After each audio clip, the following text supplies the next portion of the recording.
പ്രിയപ്പെട്ടവരെ, ഈ ചിത്രത്തിൽ രാമേന്ദ്രൻ കടന്നപ്പള്ളി സാറ് എൻ്റെ പേഴ്സണൽ സ്റ്റാഫ് അംഗങ്ങളോടൊപ്പം എന്ന് പറഞ്ഞ് ഒരു ചിത്രം പോസ്റ്റ് ചെയ്തിട്ടുണ്ട്. അദ്ദേഹം വഹിച്ചിരുന്ന വകുപ്പ് പുരാവസ്തു വകുപ്പ് എന്ന് പറയുന്നൊരു വകുപ്പാണ്. പുരാവസ്തു വകുപ്പിന് കേരളത്തിലുള്ള ഒരു പ്രാധാന്യവും കേരളത്തിലെ ഒരു റവന്യൂ വരുമാനവും അതിലുണ്ടായ ചടുലമായ സംഗതികളും ഒക്കെ എല്ലാ മലയാളികളും ഓർക്കുമ്പോൾ ചിരിച്ച് മണ്ണ് കപ്പും.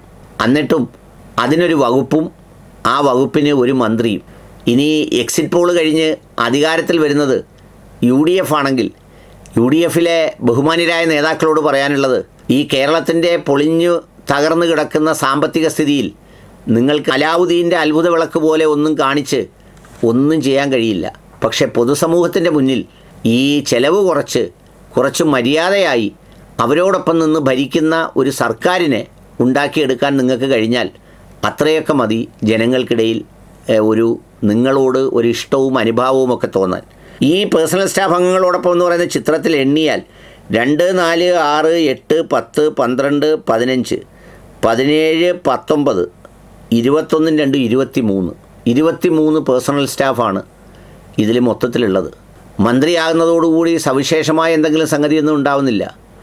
അത്യാവശ്യമുള്ള ഇപ്പോഴത്തെ ഏറ്റവും ആഡംബരപ്രിയനായി ജീവിക്കുന്ന ആളിൻ്റെ വീട്ടിൽ പോലും 23 ആളുകളൊന്നും കാണില്ല. ഈ പുരാവസ്തു വകുപ്പിൽ വലിയ മലമറിക്കുന്ന പണികളൊന്നും ചെയ്യാനുമില്ല. സത്യം പറഞ്ഞാൽ ഇതിൻ്റെയൊക്കെ പകുതി ആളുകളെ വെച്ച് ഈ സംവിധാനമൊക്കെ മുന്നോട്ട് കൊണ്ടുപോകാം. ഇവരുടെ ശമ്പളവും കാലാകാലത്തേക്കുള്ള പെൻഷൻ ബാധ്യതയും ഈ സർക്കാരിലാണ്, നികുതി അടയ്ക്കുന്ന പാവപ്പെട്ടവനിലാണ്.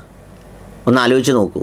ഇതുപോലെ എന്തെല്ലാം ചിലവുകളായിരിക്കും ഒഴിവാക്കാൻ കഴിയുക. ഒരുപക്ഷേ ഒരു പുതിയ സർക്കാർ വരുമ്പോൾ ഈ ആദ്യം പ്രാധാന്യം കൊടുക്കേണ്ടത് ജനങ്ങൾക്ക് അവരോടൊപ്പം നിൽക്കുന്ന മന്ത്രിമാരും അവരോടൊപ്പം ചേർന്ന് പോകുന്നവരുമാണെന്ന് ബോധ്യപ്പെടുത്തലാണ്. അതിൽ എനിക്ക് വലിയ പ്രതീക്ഷയൊന്നുമില്ല. കാരണം എന്താണെന്ന് ചോദിച്ചാൽ, എപ്പോഴും അധികാരത്തിലെത്തുന്നവരുടെ ഒരു എക്കോസിസ്റ്റം മോറോർലെസ് സെയിമാണ്. ഒരവതാരങ്ങളും ഉണ്ടാവരുത് എന്ന് പറഞ്ഞ് അധികാരത്തിലേറിയ ആളാണ് സഖാവ് പിണറായി വിജയൻ സഖാവ്. പക്ഷേ പിന്നീട് അദ്ദേഹത്തിന് വേണ്ടി അവതാരങ്ങളുടെ പ്രളയമാണ് അവസാനം കാണുന്നത്.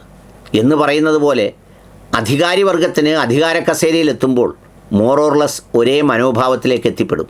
അതെത്താതിരിക്കാൻ പരമാവധി പരിശ്രമിച്ച, എല്ലാ ദിവസവും രാവിലെയും വൈകിട്ടും പ്രാർത്ഥന പോലെ അത് കൊണ്ടു നടക്കുന്നവർക്ക് മാത്രമേ അതിനെ പ്രതിരോധിക്കാനാവൂ. അങ്ങനെ പ്രതിരോധിച്ചവരെയാണ് ചരിത്രം ഓർമ്മിക്കപ്പെടുന്നതും പലപ്പോഴും പറയപ്പെടുന്നതും. അല്ലെങ്കിൽ അങ്ങനെ ഒരാൾ ഭൂമിയിൽ ജീവിച്ച് അധികാരത്തിലൂടെ മടങ്ങിപ്പോയി, അയാളൊരു സാത്വികനായിരുന്നു, അയാളൊരു വേറിട്ട ആളായിരുന്നു എന്നൊക്കെ രേഖപ്പെടുത്തുന്നത്.